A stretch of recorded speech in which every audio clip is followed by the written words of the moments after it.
سڵاو بینەرانی ئازیزی تەلەڤیزیۆنی کۆمەڵا ئەم کاتە و گشت کاتێکی ژیانتان پڕ بێت لە شادی و کامەرانی. ئازیزان لە ئاڵلقەیەکی تر لە بەرنامەی دیدار و ڕاوەوە هاتوینێتەوە خزمەتان بۆ پێشکەشکردنی بڕگە و بابەتەکانی ئەم بەرنامەیە.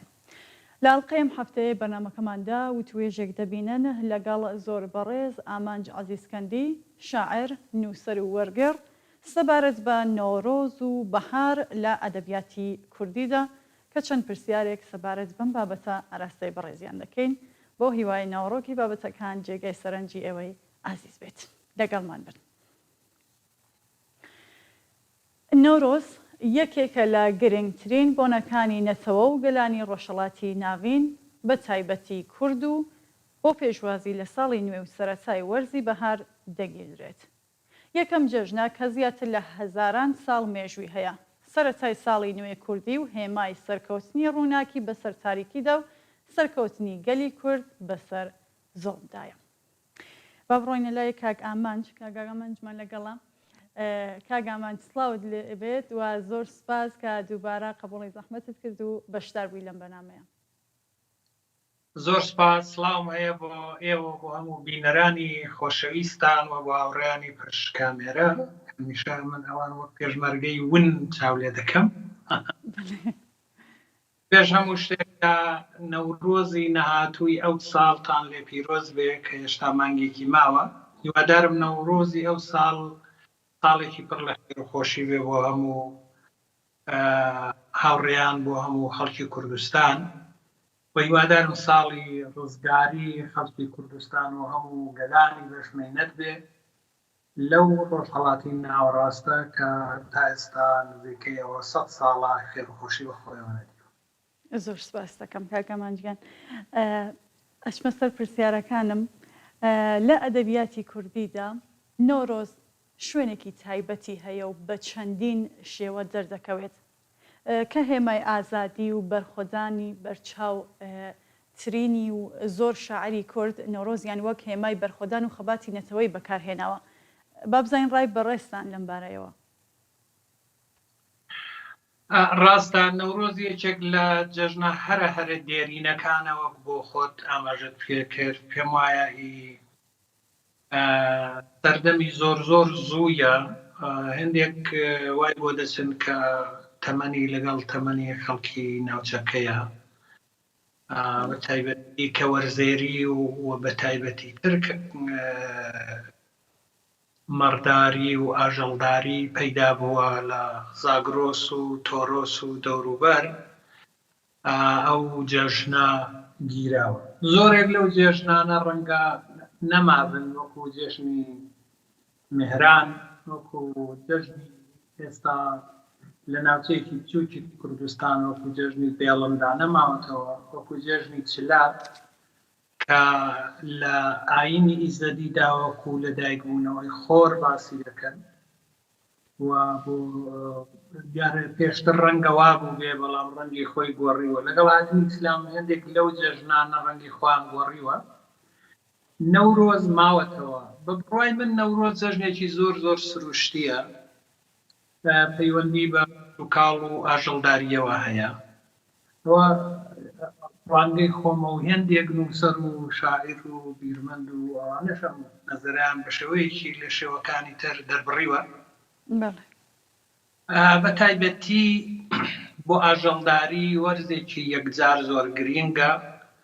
کوردستان بە تایبەتی زاگرۆس، تۆرۆس کە ڕشتە کێوێکن، تایبەتمەندی ژیانکردن تیاندا زۆر بەهێزە، وەکو هێندێک لەو ڕشتە کێوانە نین کە زۆر دیواری بن و دەرودۆڵیان کەمتر بێ. زاگرۆس زۆر بەربڵاوە، دۆڵی زۆر سەرسەوزی تێدایە و بەفری زۆر لێباریوە. بۆ ئاژەڵداری بە تایبەتی بۆ وەرزێریش نەورۆز سەرەتای کردنەوەی پەنجەرەیەکە. بۆیە دەڵێن زاڵبوونی تاریکی بەسەر ڕووناکی بەسەر تاریکیدایە. کۆمەڵێک ترادیسیۆن و دەوروبەرە هەیە بۆ وێنە سەرەتای زستان کە چ لە گەورە هاتۆ، دواتر چ لە چکۆلا هاتۆ، دواتر زەمهەریر کە خوشکیانە دێتەگری و شینیان بۆ دەگێڕێ و دواتر مانگی ئادارێ ببارێتە لە قیدارێ نامێنێتە ئێوارێ دێ کە بای وعدە دێ هەڵی دەکا و بەفر دەتوێنێتەوە کۆمەڵێک شعر و بەستە و ئەوانە هەن بۆ وێنە خوازبێنی بەفر لە ئاڵەکۆک کە نەورۆز دێ زەوی مەڕ دەست پێ دەکات ئەمە زۆر زۆر گرنگ بووە گەر چەندین هەزار ساڵ بچینەوە دوایە بۆچی مەڕۆ بزن گرنگ بوو کتێبێک هەیە بە ناوی کاک فازڵی ئوسولیان تەرجەمەی کردوێتەوەی سەردەمی ساسانیەکانە بەیتێکە لە ئێوان بزن و دارخورمانە کە کۆی نێوان وەزیە ئەم دوانە بزن و دارخورما بە یەکەوە شەڕەبەند دەکەن کە کامیان لە کامیان چاکەکان مەڕ و بزن بۆچی زۆر زۆر گرنگ بوو بۆ ئەو ناوچەیە تۆ دەرنج بدە بۆ خۆت ڕێی هەورامانی بزن مویەکەی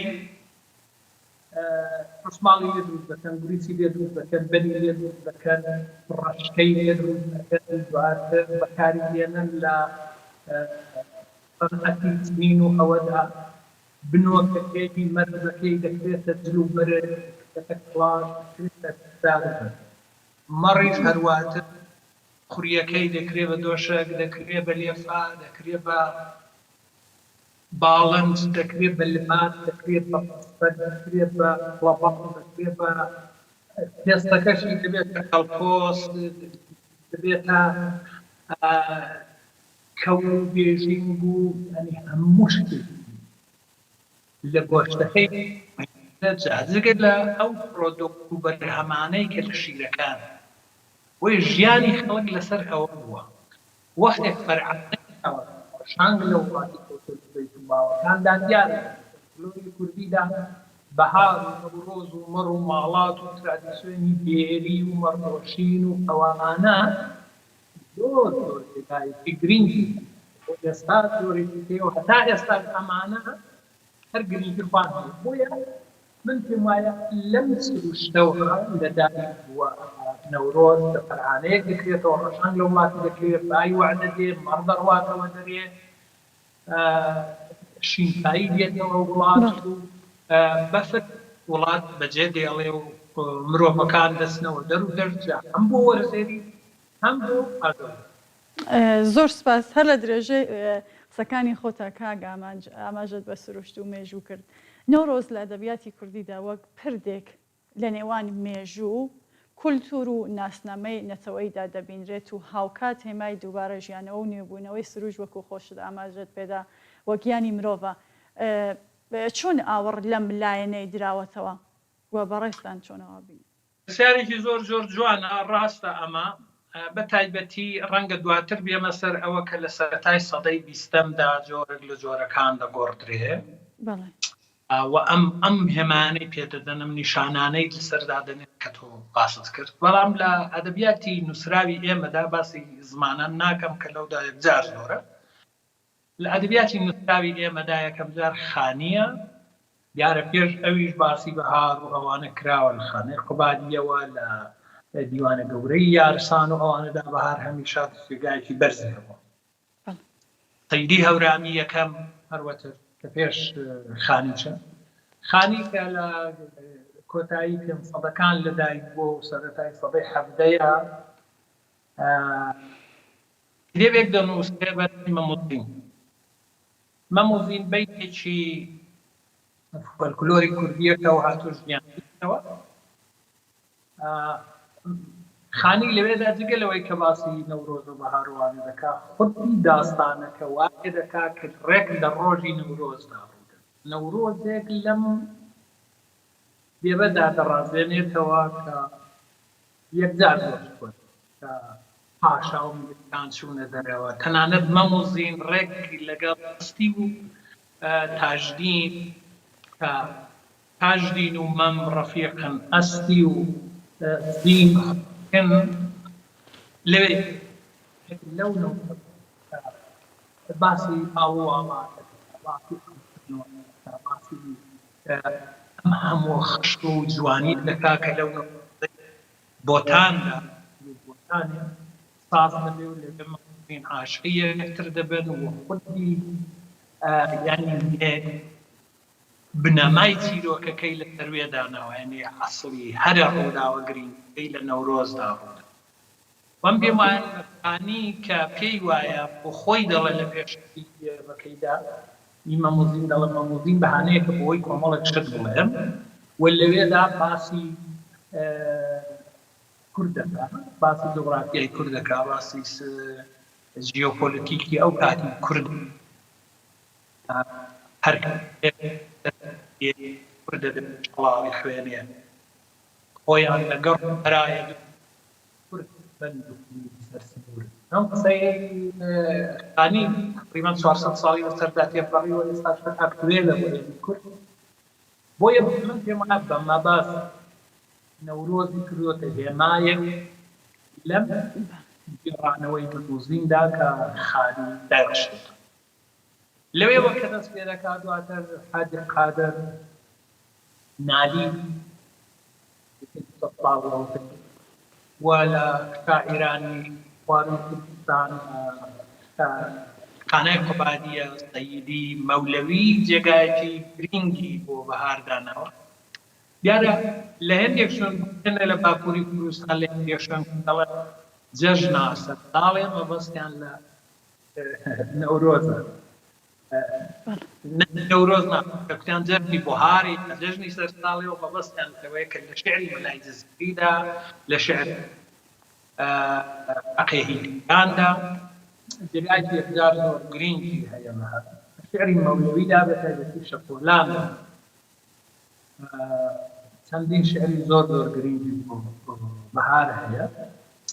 دیارە تا دێتە سەرەتای سەدەی بیستەم، لە سەرەتای سەدەی بیستەم دەوڵەت نەتەوەکانی دروست بن، گلودۆری سەرەتای خۆناسین تایبەتی بۆ پۆلە ڕۆژەکەی کە لە ئەستانبول بوون و کە عێراق دروست دەبێت دەریان دەکەن و دەگەڕێنەوە بۆ بەتایبەتی باشووری کوردستان لەگەڵ خۆیان چاپخانە و کۆمەڵێک ڕۆشنبیری نوێ دەبێستنەوە. لە هێندێک لە ئەمدیەوە بۆ دواتر میرزبوون نووری و گۆران و ئەوانە نەورۆز وەکو هێمایەک، وەکو هێمایەکی یاستی یا وەکو هێمایەکی ڕزگاری، وەکو جەژنێکی نەوەیی دێنە بۆیە بەمەبەست ئەمڕۆ بۆ دەوترێت دەکرێت بە سرود، دەکرێت بە مارش، دوای سرودەکانی کە ڕەزازی چەندین شێعری بۆ کردووەتە سرود ئەوەی کاوەی زەنجیر قەف بڕ. دواتر ئەمانە دەکەنە هێمایەک زیر دەبسێنێت دێنێت تۆز نەورۆزی کوردانە و وای هەندێک دەیبەنەوە سەر ئەوەی کە کوردستان هەر لەو ڕۆژەدا لەدایک بووە. بۆیە هێمایەک لە شێعری شاعیراندا کە هێمای نەتەوەیی و ڕزگاری و ژیانەوە و هەموو ئەوانەیەوە دەشبینین لە باکووری کوردستان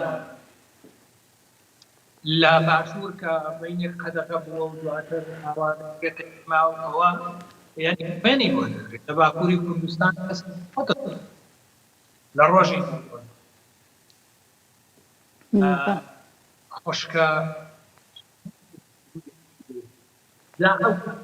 نەورۆز ئازاد دەبێت. نەورۆز دەنا قەدەغەیە چونکە بەکو هێمایەکی کوردی ناسیوانە هەر بۆیەشە لە ڕۆژهەڵاتی کوردستان دەبینی باوەی کە لە ئێران ڕێژایی مێردوو دەوڵەتەکان یەک لە دواییەکی ئێران نەورۆز وەکو جەژنێک وەکو جەژنی وڵاتی ئێران پێناسە دەکرێت. بەڵام جەژنی کوردستانە میشێت یاقەزی بۆ وێنە جەژنی ئاورکردنەوە و شۆڕگێڕی و حەماسەت و بەرخۆدان و سرود و سرودی نیشتیمانی نەتەوەیی. بەڵام لە بەشەکانی تروا خەڵکی ئەو کۆمەڵێکی سرودی ئەوانە. زۆر باشە کاگامانج، دواترە چینە لای شاعرانی و ڕوانگەیان بۆ نەورۆز. ئێستا باسی کاوە یاسینگەر چیرۆکی کاوەی ئاسنگەر لە ئەدەبیاتی کوردیدا کە لەگەڵ نۆرۆزدا ئاوێتەیە و بە ڕاپەڕینی کاوەی ئاسنگەر دژی زوحاکی ستەمکار باس دەکرێت. باوا بپرسم تا چەند بووەتە ئیلهامی شعری شاعران و تێکۆشەرانی دژی زۆرداری؟ وەڵا زۆر هەروە گوتم ئەو شعرەی گۆرانم هێناوە عینەتەوەی کاوەی زنجیر قەفقەپڕ لە شعری شاعراندا یەکجار زۆر ڕەنگی داوەتەوە. کاوە وەکو هێمایەک لە ڕووی مێژووییەوە ئەمە چەندە دروستە، چەندە ئەفسانەیەکە، چەندە پەیوەند دەدرێتەوە بەوە. ئێستا هەندێک بۆچوون هەیە کە دەڵێن پێچەوانەکەی بووە زوحاگێکێک کەسە باشەکان بۆ من کارێکم بەوە نییە، بەڵام نەورۆز لەگەڵ کاوە تقریبەن ئاوێتەیە یا لانی کەم ئاوێتە کراوە. ئەمانەش بە مەبەستن بۆ ئەوەی دروست بکەن هێمایەک، بۆ ئەوەی پاڵەوانێک بۆ ئەم جێژنە گرینگە دروست بکە. جا هەر نەتەوەیەی بە ئاراستەی خۆی بە بینینی خۆی ئەمە ڕاوە و پێناسە دەکات. کاوە لە شعری شاعرانی کوردستاندا یەکجار زۆر ڕەنگی داوەتەوە. تەنانەت سەرەتایە کە باشووری کوردستاندا زۆرێک لە شارەکان ئەوەی هەبوو، پەیکەرەی هەبوو. دواتر لەبەر ئەم نەوعە بۆچوونانە هێندێکیان لابران لەوانە لە شاری سلێمانی کە فولکەی کاوە هەبوو پێم وایە تا ئێستاش خەڵک هەروای پێدەڵێت. وی زۆر زۆر ڕەنگی داوەتەوە. دوای لەسەر ناوی مناڵان زۆر کاوەمان یەکجار زۆرە و هەمیشە وەکو هێمایەک چاو لێ شعری شاعرانیدا هەرواتر کە من پێم وایە زیاتر شعری شاعران وای کردووە کە ئەم داستانە زیاتر بە واقعیەتێک چاو لێ بکرێ و بکرێتە هێمایەک کاوە کە باڵایەکی بەدەستە و کوتێکی بەدەستە و زۆرداری کۆتایی پێهێناوە. بەڵێ زۆر سپاس.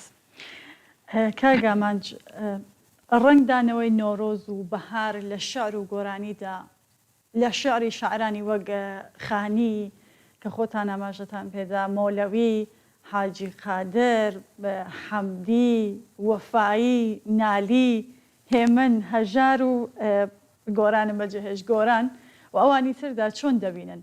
بەگشتی نۆرۆز چۆن لە ئەدەبیاتی کلاسیکی کوردیدا ڕەنگی داوەتەوە و چۆن لە ئەدەبیاتی هاوچەرخدا گۆڕانی بەسەردا هاتووە؟ زۆر ڕاستە. گۆڕانەکە من ئاماژەیەک پێکرد.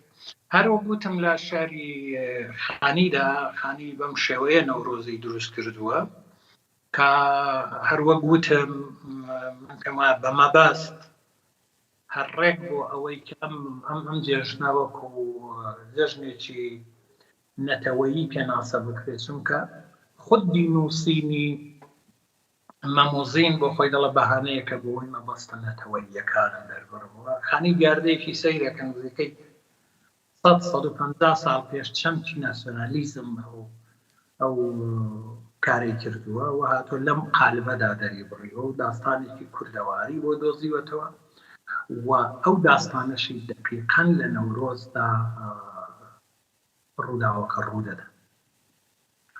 دواتر کە دێتە حاجی قادر و ئەوان نالی، ئەوانە هەڕێک وەکو سروشتێک نەسیمی بادی نەورۆزی، شەمیمی ئەمبەری هێناکەوی وەفاییە. دواتر نالی شعرێکی هەیە کە بە بەهار هەڵدەڵێیان هیچ هێمایەکی نەتەوەیی تێدا نییە. لە شعری خواروی کوردستان ئەدەبیاتی گۆرانی شارواتر مثلا مەولەوی دەیان شعری هەیە بۆ بەهار کە ئەم هێمانە تێیدا کەمتر دیارن. نالی لە شعرێکدا باسی بەهارەکەی دەکا. بەهار لە شعری نالیدا با ئەوەی کە نالی شعری نەتەوەیی هەیە، یەک دوو شتی هەیە کە لەو شوێنەی کە باسی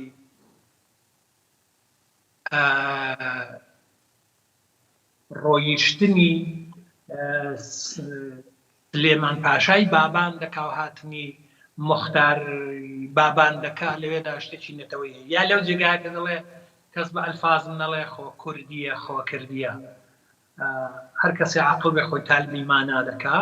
بەڵام لە شعری بەهاردانا وەک گوتم شعری بەهار یاخود نەورۆز لە سەدەی 20دا ئەم چەمکەوە دەبێت. بەتایبەتی گرتمێر زۆر بوو بە ئەوەی کە نەورۆز بکاتەوە و ئەم جێژنە بکاتە جێژنێکی نەتەوەیی بە تایبەتی لە باشوور کە پێشتر قەدەغە بوو و دەچنا نورن دەستنە سەر ئەور دەکەنەوە و جلیتان دەکەن، سرودی بۆ دەنووسێ، مارشی بۆ دروست دەکرێت وەکو جێژنێکی نەتەوەیی پێناسە دەکرێت. لە دوای ئەوە گۆران کە باست کرد شێعرە هەرە گرنگەکەی هەیە، ئەوەی دوو شعری هەیە بۆ نەورۆز کە یەکیان باسی کاوەی تێدایە کە تۆ شوێن کاوەوەی دەیجا دەبینی دوای ئەوە قانعە، هێمنە، هەژارە، هەژار شعرێکی هەیە بۆ نەورۆز یەکجار بۆ جوان. من هەروە چەندین شعری هەیە بۆ نەورۆز و بەهار کە زۆر زۆر گرنگن، بە تایبەتی شعرێکی بۆ بەهار هەیە دوور و درێژە باسی جوانی کوردستان دەکات، زۆر زۆر جوانن. هات بە گەواڵ گەواڵ کوڵی گەش و ئاڵ بولبول ئەڵەناڵ بەلەنگێزە و باران بە شنەبای بەهاران توانەوە وەکو جاران یەکجار. پاشان شاعرانی تر دوای ئەوە لە شعری نوێژدا هەروەها ئەم ساڵ بێچیان نەورۆز ناکەم فڵاقە بێ بۆ نوتیان نەورۆز ناکەم ئاگر نەورۆز ناکەم هەتا ڕەگبەڵک تۆز نەکا و خۆم نەبم بەسەر جۆبی. بۆیە دواتر تر شتێرەکان زۆر ئاگراوی دەبن هەروەکو چۆن لە ڕووی کۆمەڵایەتیشەوە نەورۆز وتر هەرسێ لە هەرچوو پارتەی کوردستان وەتەحمالێکی زۆر زۆر گرنگ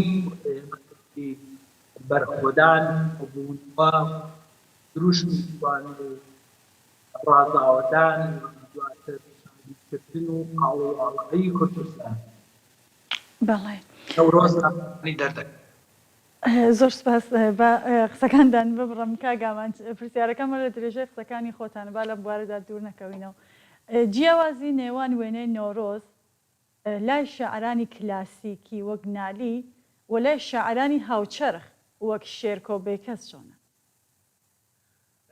هەروەکو باسم کرد لە شعری شاعرانی کلاسیکدا بەهار جوانیەکی سروشتیە کە نشات دێنێ. تەنانەت بەیتێکمان هەیە بەناوی بەهارە ئەوەی دەڵێ مزگێنی بێ لە برادران لە ڕەفیقان دەڵێن ئەمڕۆ بەهارە، بە حەمەجان و بەیت بێژان دێڵێن.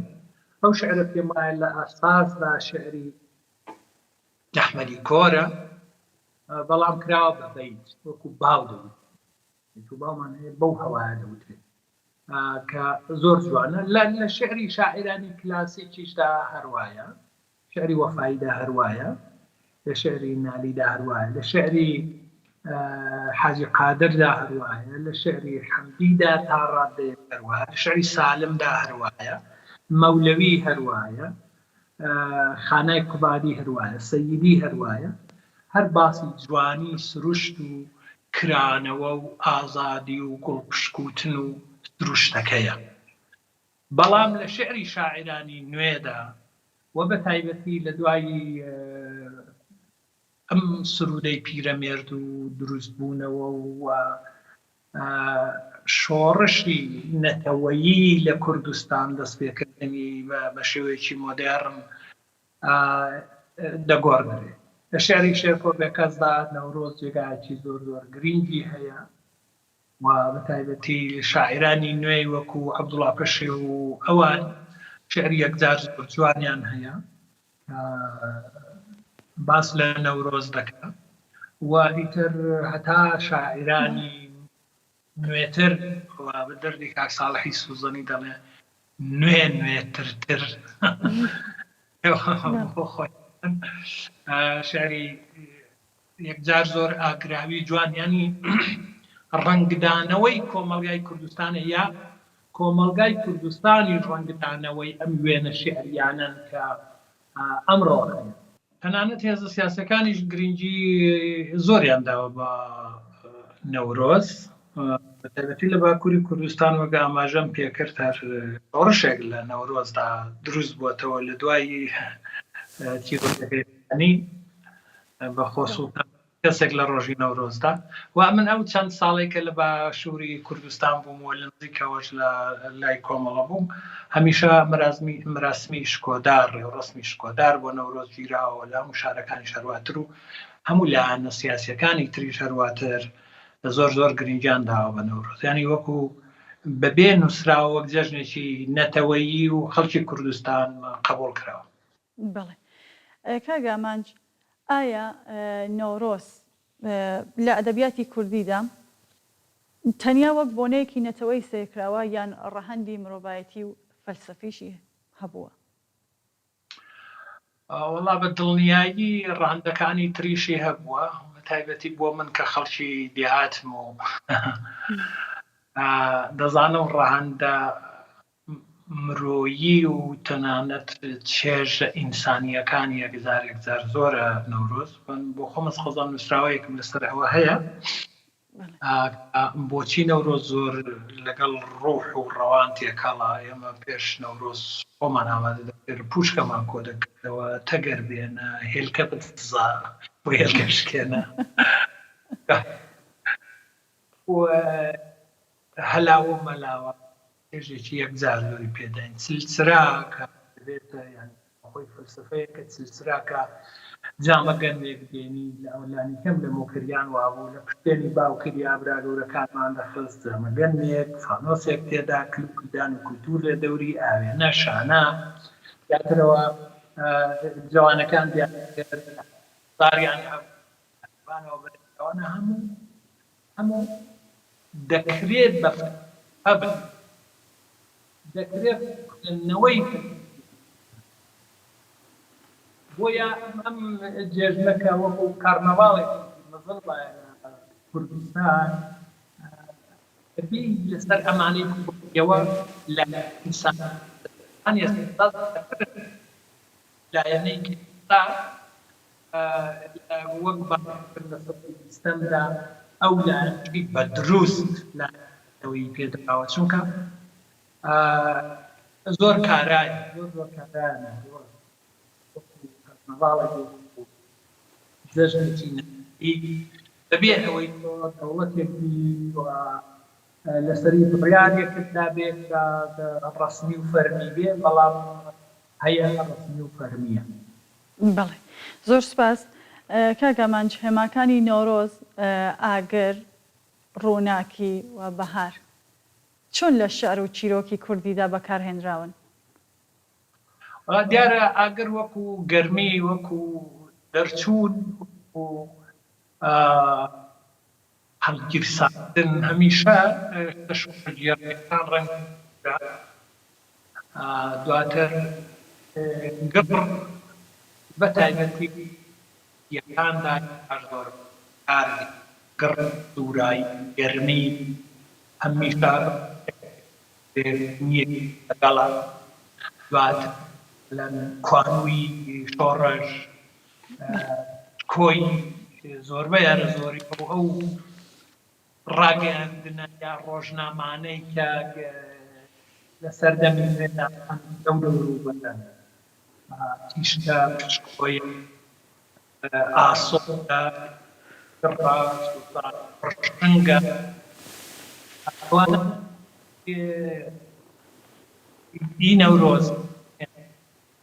نەورۆز لانتم بەم شتە سروشتیان نەمانایەکی بەخشیوە بە گڕی نەورۆز وەختێک دەبینی نیشانەی ئەوەیە کە زیندوویە تۆ ئەم گوندە زیندوویە ها لەسەر ئەم شاخە ئاگری کردەوە ئاگرەکان کە جاڵە دەبن بەرەو خوارد وەک وتم گڕ و گەرمایی و سووری و دەرچوون لە ساتی سپڕی هەرکە جوانە هەمیشە مانادارە ئەوە بەتایبەتی بوو گەلێک ڕژدا بێت وای مافەکانی خۆیەکە کە بە گەرمی دەبێت وەکو گڕوا کارانێ بتوانێت دواتر ڕاستە ڕۆناکیە ڕۆژ درێژتر دەبێتەوە دواتر سەوزایی بەهار ژیانەوەیە ئەوانە هەر هەموو هێمای نەورۆز و بەهارن کە لە شێعری شەوانی بە بەربەرینی ڕەنگی داوەتەوە بە تایبەتی ژیانەوە کە جیا سەر دەبێنێ و خاکە بێوە دەبێ و خاک هەڵدەدا ئەوانە هەر هەموو هێمان بۆ هەڵسوونەوە بۆ سەر لەنوێ بۆ نوێکردنەوە ماڵپەکاندن و جارێکی کردنەوە. بەڵێ زۆر سپاس کاگامانج لێرەدا جێ خۆیەتی ئەم پرسیارە بکەم کە ئایا دەتوانیت بڵێن شاری تایبەت بە نەورۆز ژانرێکی تایبەتە لە ئەدەبیاتی کوردیدا و لە درێژەدا ئەگەر بتانەوەی بە بەرهەمە ئەدەبی لەوانە شار چیرۆک ڕۆمان کە نەورۆزیان کردووە بە هێمای سەرەکی ناوبەرن؟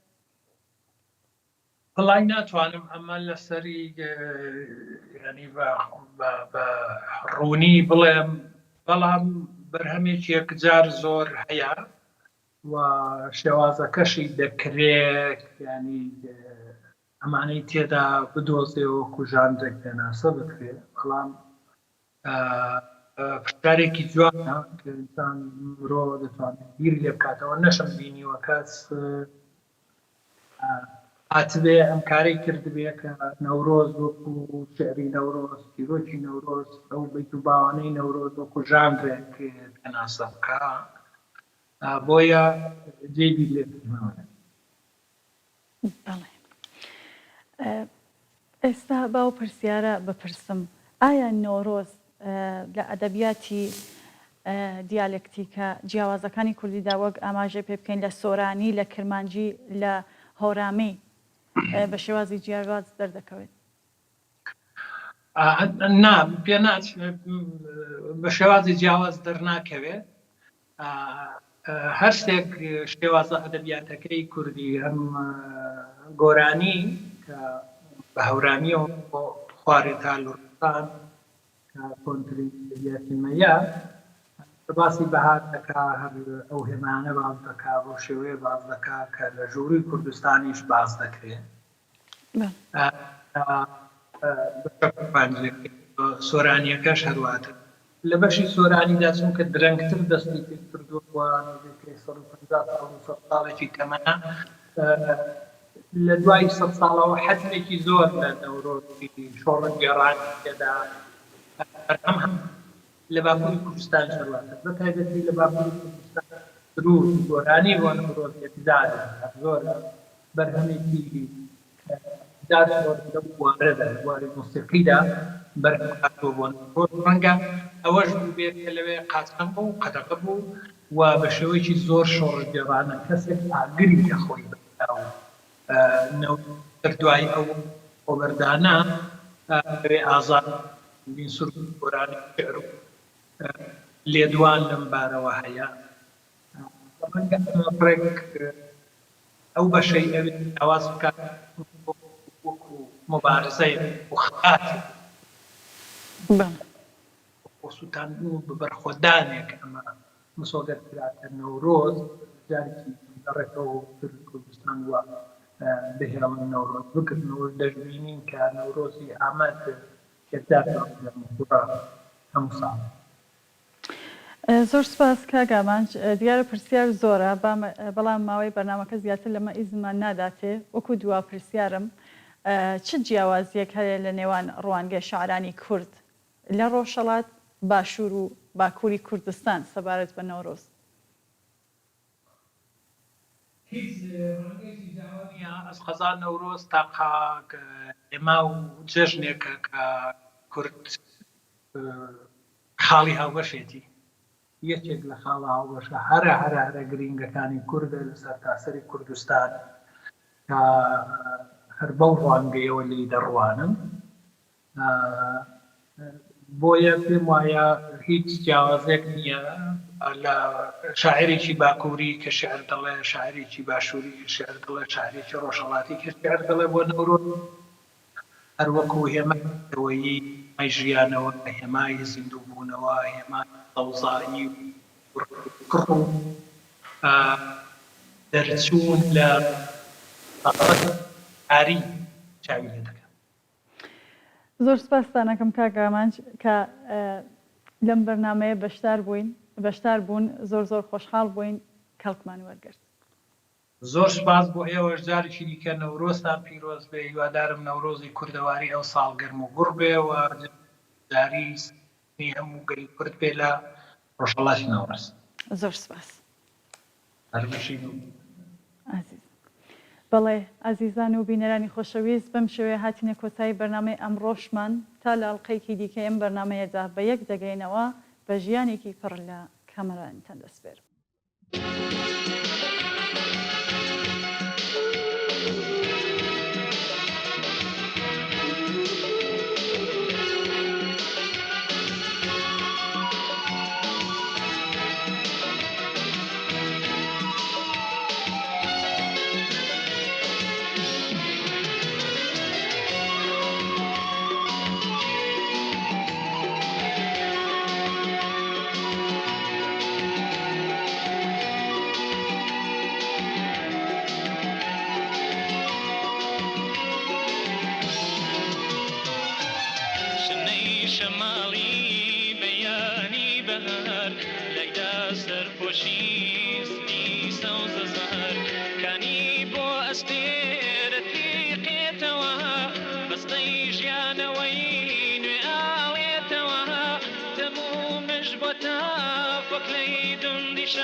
خوشی